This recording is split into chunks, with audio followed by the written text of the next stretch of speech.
I have always told myself that I do not fear death. I only fear being forgotten. That is why I became a photographer of graveyards. There is a melancholy, bone-chilling beauty in seeing gray tombstones buried under the pure, heavy blanket of a winter blizzard. That night, I chose Blackwood Cemetery, a decaying site abandoned since the 1950s, tucked away in a valley of howling winds and skeletal pines. The dashboard clock glowed 12:45 a.m. The radio emitted nothing but the rhythmic static of electromagnetic interference. The weather forecast had warned of a once-in-a-century storm, but the obsession with a perfect shot pushed me out of the warmth of my truck. As I stepped down, my boots sank deep into the fresh, suffocating powder. The silence was so absolute that I could hear my own heartbeat and the faint, crystalline sound of snowflakes colliding. But then, as I crossed the rusted iron gates of Blackwood, a strange sound began to weave through the darkness. It wasn't the whistling wind. It was a violin. The sound was shrill, distorted, like a living creature moaning in the dark.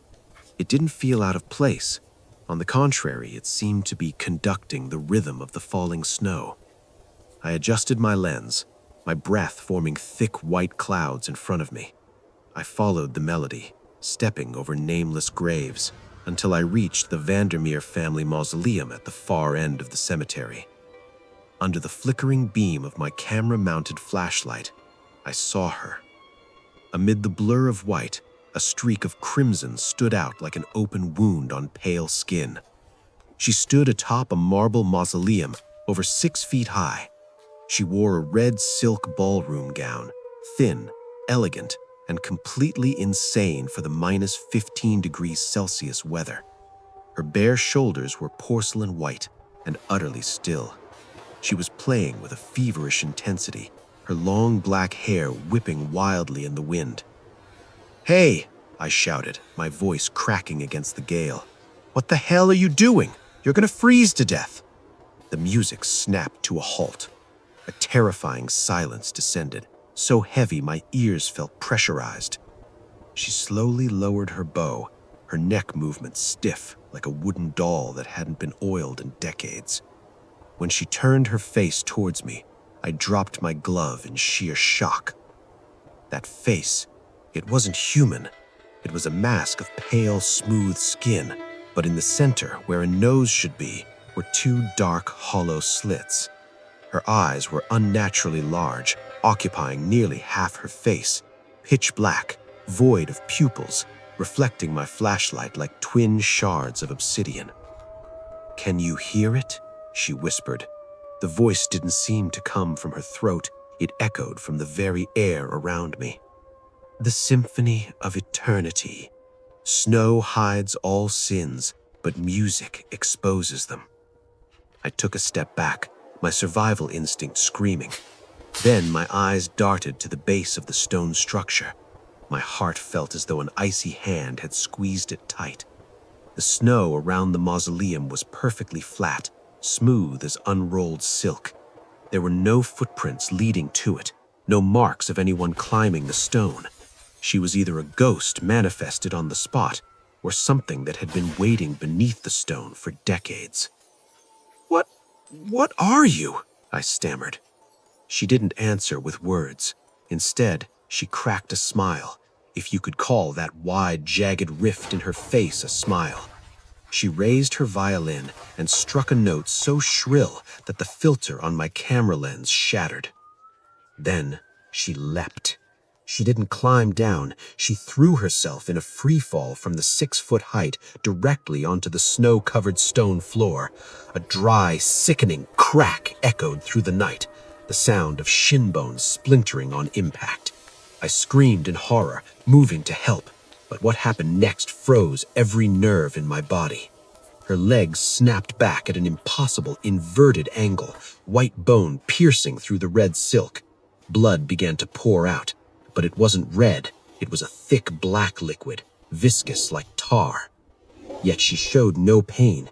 She snapped upright on those shattered limbs and began to glide. She didn't run. She slid across the surface of the snow with unbelievable speed, like a figure skater on a glass lake. The most horrifying part was that as she passed, the snow remained undisturbed. She had no weight. She was an entity operating outside the laws of physics. I turned and bolted towards the gates. My camera thrashed against my chest. The violin music started again right behind my neck. Every note felt like a needle driven into my brain. I heard her laugh, a creaking sound like a rusted door hinge. "Don't run," the whisper brushed against my ear. "The snow is so white, Mr. Photographer. It needs a bit of your color." I tripped over a hidden root and slammed into the ground. My face buried itself in the biting cold. When I scrambled onto my back, she was there, hovering over me. The bow in her hand now looked as sharp as a surgical scalpel. Those massive black eyes leaned inches from my face. I could smell damp earth, rot, and a deathly chill radiating from those dark slits. In a moment of pure blind panic, I swung my heavy carbon fiber tripod at her head. The impact didn't feel like hitting flesh. It felt like striking an ancient block of ice. Her head tilted unnaturally to the side, but the music never stopped. I didn't stay to see the result. I scrambled to my feet, leaving behind my expensive camera, my dignity, and my sanity. I reached my truck, my hands shaking so violently it took me a full minute just to fit the key into the ignition. When the headlights cut through the dark, I saw her standing right in front of the bumper, red dress vibrant against the white, still playing that violin with feverish grace. I slammed on the gas. I felt a slight thud under the tires, but when I looked in the rearview mirror, nothing was there, only snow and shadows. I woke up the next morning in the town hospital. The police had found me unconscious in my car by the side of the road, 5 miles from the cemetery. I insisted they return to Blackwood. When we arrived at the Vandermeer Mausoleum, the winter sun shone mercilessly on the landscape. My camera lay there, lens shattered. The snow had long since stopped. The sheriff looked at me with deep skepticism. "Son, are you sure you weren't drinking? Look at this." He pointed to the ground. There was only one set of footprints in the entire area, mine. They led to the mausoleum, followed by the chaotic tracks of my flight and fall. There were no footprints of another woman, no black blood, no jump from the roof. But as I reached down to retrieve my tripod, I saw an inscription on the tomb of the youngest Vandermeer daughter who died on a snowy night in 1924. Clara Vandermeer, a violin prodigy, who took her music into eternity when her face was claimed by the frost and fate. I shuddered as I looked at the cuff of my trousers. There was a dried, thick black stain clinging to the fabric. A few days later, when I recovered the memory card from the scene, I found one final photo file. The camera had triggered an automatic long exposure shot when I fell.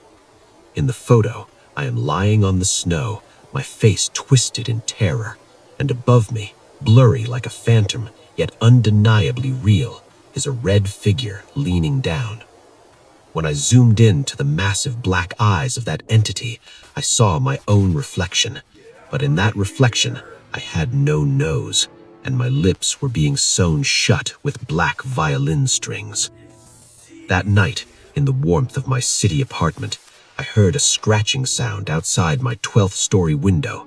I pulled back the curtains. Snow had begun to fall, and on the frosted glass, someone had used a cold finger to draw a treble clef in black, tar-like blood. Down in the silent streets below, the violin began to play once more.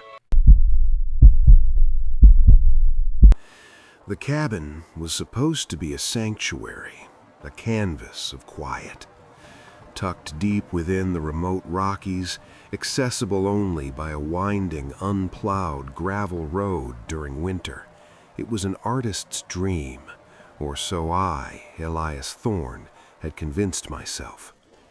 My latest exhibition had been a disaster, a critical mauling that left me questioning every brushstroke, every pigment choice.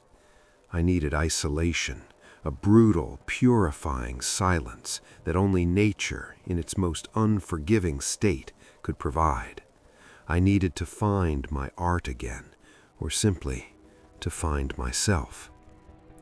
The drive in had been an ordeal, a testament to the cabin's remoteness. Snowfall had begun the moment I veered off the main highway, a soft, insistent whisper at first, then a full-blown assault by the time my beat-up SUV shuddered to a halt outside the cabin.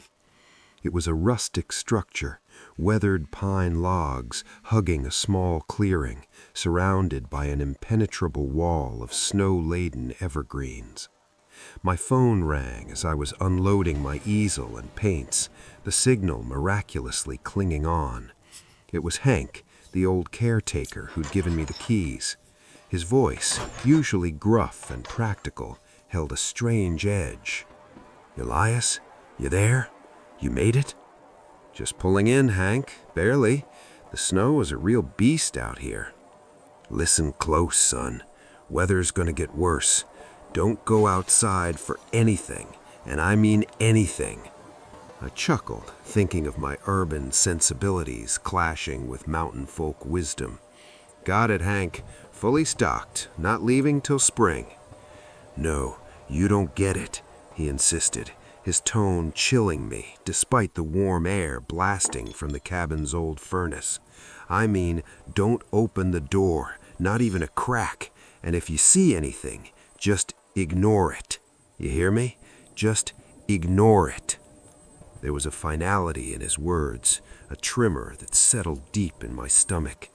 Before I could press him, the line crackled and died. Just like that, I was truly alone. The first night was a blur of unpacking, setting up my temporary studio by the large bay window that overlooked the snowy clearing.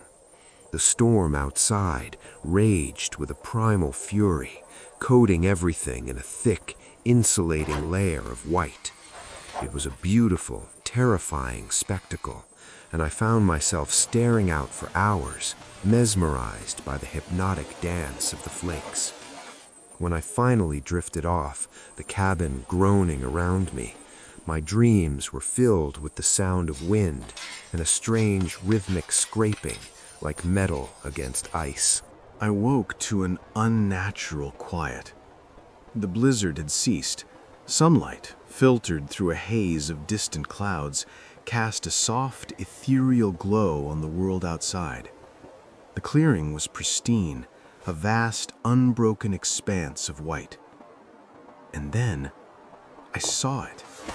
Standing dead center in the clearing, directly in front of my bay window, was a snow figure. It wasn't a snowman, not in the traditional sense. It was too tall, too slender, almost human-like in its proportions. But it had no eyes, no nose, no mouth, just a smooth, featureless oval for a head. And its two crudely formed arm-like extensions made of compacted snow were pointed. One pointed directly at the cabin, the other pointed straight at my bedroom window. A nervous laugh escaped me. Kids. Must be some local kids from a nearby cabin, though I hadn't seen any other structures for miles. A strange, slightly creepy prank, but harmless. I made coffee, the warmth of the mug a comforting weight in my hands. I'd grab my camera later, maybe capture the strange beauty of the anonymous sculpture. I took a sip, then glanced back out the window. My breath caught in my throat. It was closer. Not significantly, maybe a foot or two, but it was definitely closer. My heart began to pound a slow, heavy rhythm against my ribs. I blinked, rubbed my eyes. The coffee hadn't kicked in yet. Maybe I was imagining things. I walked to the kitchen, poured another cup, trying to convince myself it was a trick of the light, an optical illusion caused by the flat white landscape. When I returned, the snow figure was unequivocally closer. Its featureless head seemed to tilt ever so slightly towards the cabin. Panic began to coil in my gut. I tried to rationalize it. The sun, maybe, warming one side, causing it to melt and shift. But the air was still frigid, and the figure looked perfectly solid, its surface pristine. Hank's warning echoed in my mind. If you see anything, just ignore it. But how could I ignore this? The day passed in a blur of forced productivity. I tried to paint, but my gaze kept drifting to the window. Each time I looked, the snow figure had edged a little closer. Its silent advance was more terrifying than any sudden movement. It was methodical, relentless. By late afternoon, it had crossed half the clearing, its faceless head now level with my bay window. I spent the evening barricading the cabin. Not that a few flimsy chairs against the doors would do anything against something that defied physics, but the physical act offered a psychological illusion of control. I didn't sleep. I sat by the window in the living room, a heavy poker from the fireplace clutched in my hand, watching. The moon, a cold, indifferent disk, rose high. Its silver light transformed the snow figure into an even more spectral presence. Its featureless face seemed to glow. As the first light of dawn began to paint the eastern sky, I must have dozed off, my head slumping against the window frame. I woke with a jolt, my neck aching. The snow figure was now right outside the bay window. Its two snow hands, still crudely formed, were pressed flat against the glass, leaving faint, circular indentations. The frosted panes separated me from it by mere inches. I screamed, a raw, guttural sound that tore through the quiet cabin. I scrambled back, tripping over the ottoman, my heart hammering like a trapped bird. My eyes wide with terror scanned the snow around the figure. And then the true horror settled in. The snow was utterly, flawlessly smooth. Not a single footprint, not a disturbance, a scrape, or a drag mark in the pristine powder all the way from the center of the clearing to my window. It hadn't walked. It hadn't slid. It had simply moved, phased, manifested. Its hands pressed against the glass seemed to grow slightly, expanding like bread dough. And from beneath the smooth white surface of the snow that formed its body, a thin, viscous liquid began to seep. It was dark, almost black in the low light, but with an unsettling reddish hue, like ancient congealed blood. It trickled slowly, leaving sticky trails down the window pane. I stumbled back into my bedroom, my mind a whirlwind of panicked thoughts. I grabbed my phone. No signal. Of course. Hank. His warning had been real. I locked myself in the bathroom, shaking uncontrollably, trying to formulate a plan. But there was no plan.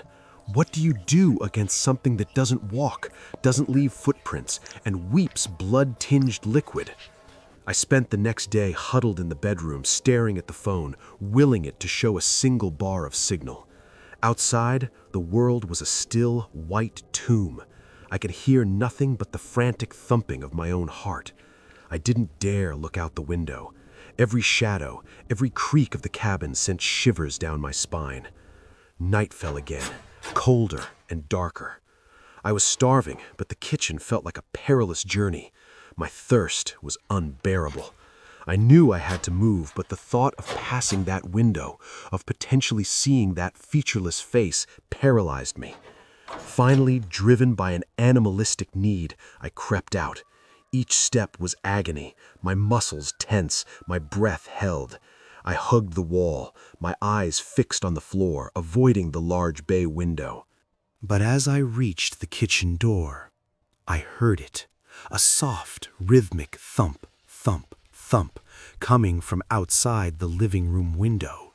It was the sound of its snow hands tapping gently, insistently against the glass. I froze. The sound stopped. Then a new sound, a low, guttural moan, like wind passing through a hollow pipe, seemed to emanate from the front of the cabin. It wasn't a human sound, but it held a chilling semblance of pain, or perhaps longing.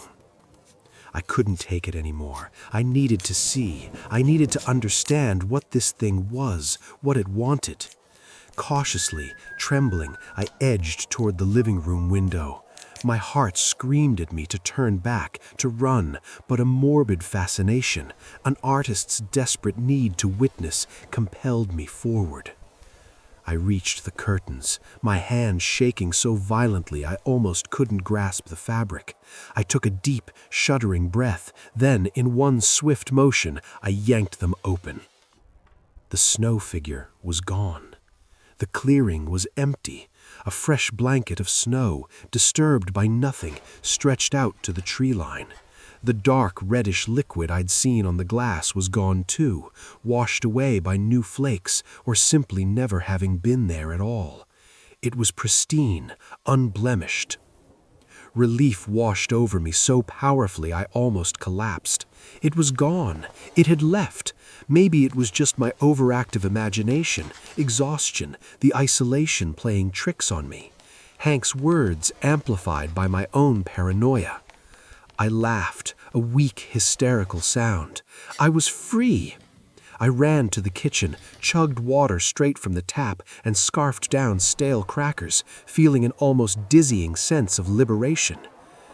I returned to my studio, suddenly buzzing with artistic energy. I pulled out a fresh canvas, grabbed my charcoal. The cabin felt safe again, warm, inviting. I started to sketch furiously, trying to capture the raw terror of the past days, to transform the nightmare into art. Hours later, deep into the night, I heard a faint rhythmic tapping, not from the living room, not from my bedroom, but from the window directly behind my easel, the small, usually obscured window that looked out into the dense, dark woods that bordered the clearing. I froze, my charcoal falling from my numb fingers. My blood ran cold. Slowly, agonizingly, I turned my head. There it was, the snow figure, even taller now, its form more defined, almost menacing. Its featureless head was pressed against the glass, and its hands, still crude but larger, thicker, were flat against the pane. From beneath the snow of its fingers, a thick, dark, reddish liquid slowly oozed, smearing the glass. But this time, it wasn't just pointing at my window. Its other hand, now formed into a crude, jagged claw, was scratching, scraping away at the cabin's wooden frame, making a sound that sent shivers of pure terror through my very bones.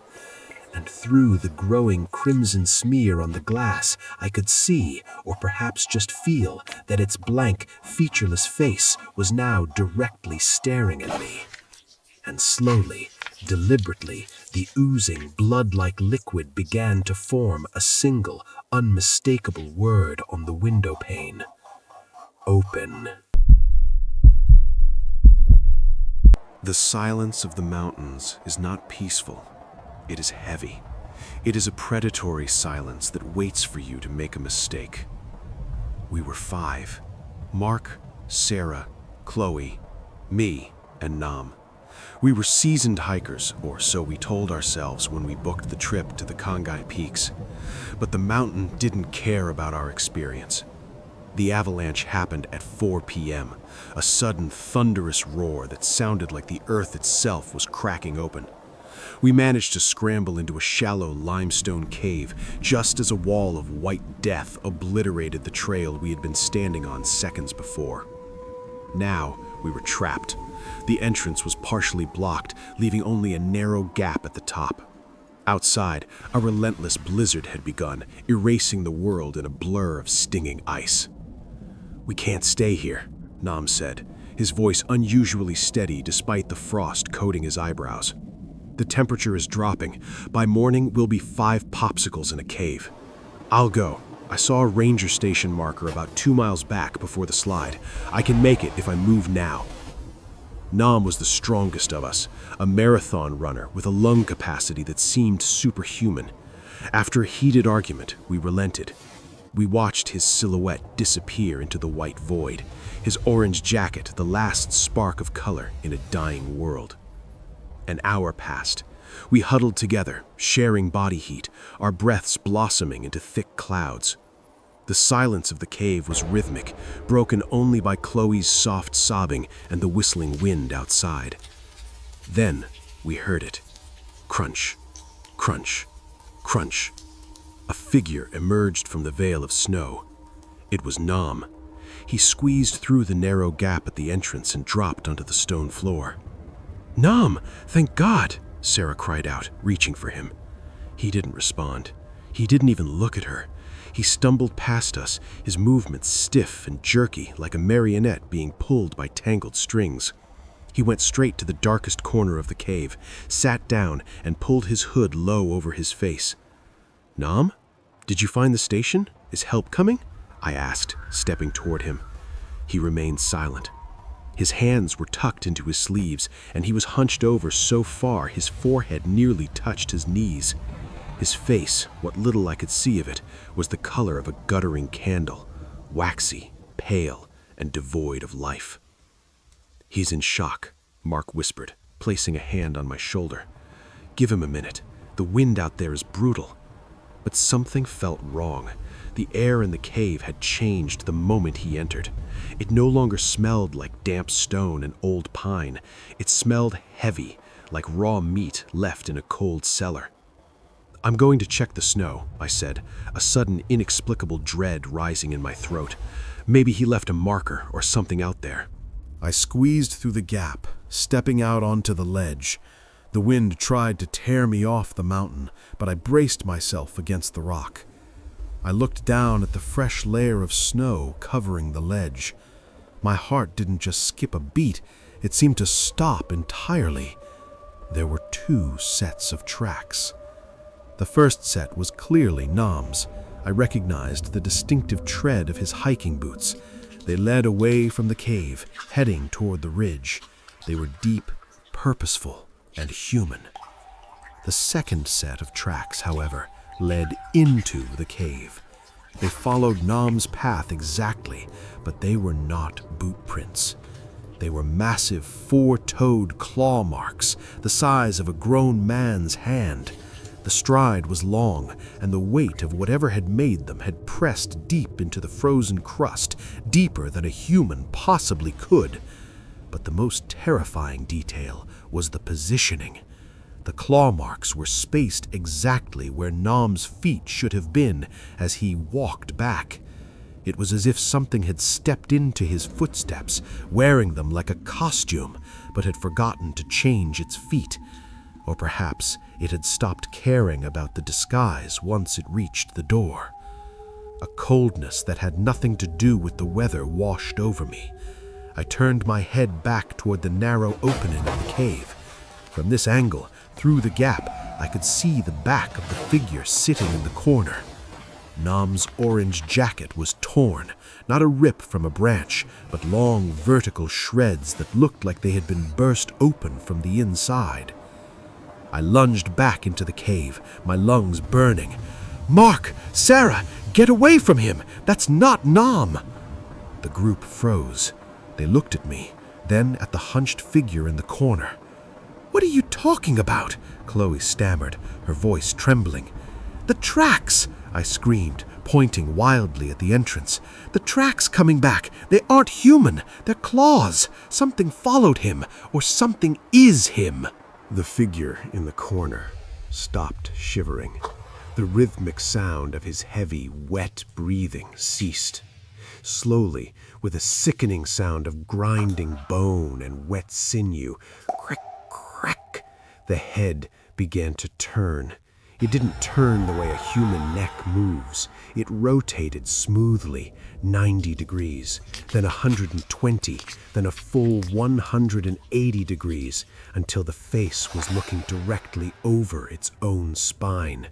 The orange hood fell back. It wasn't Nam's face. The skin was stretched so tight over the skull that it had split at the cheekbones.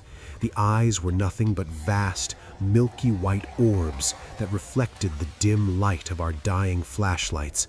But the mouth was the worst part. It began to open, and it didn't stop. the jaw unhinged, stretching down to the chest, revealing rows of needle-thin, translucent teeth that looked like shattered glass. A voice came out of that throat. It wasn't Nam's, but it used his vocal cords, vibrating them in a way that sounded like two stones grinding together.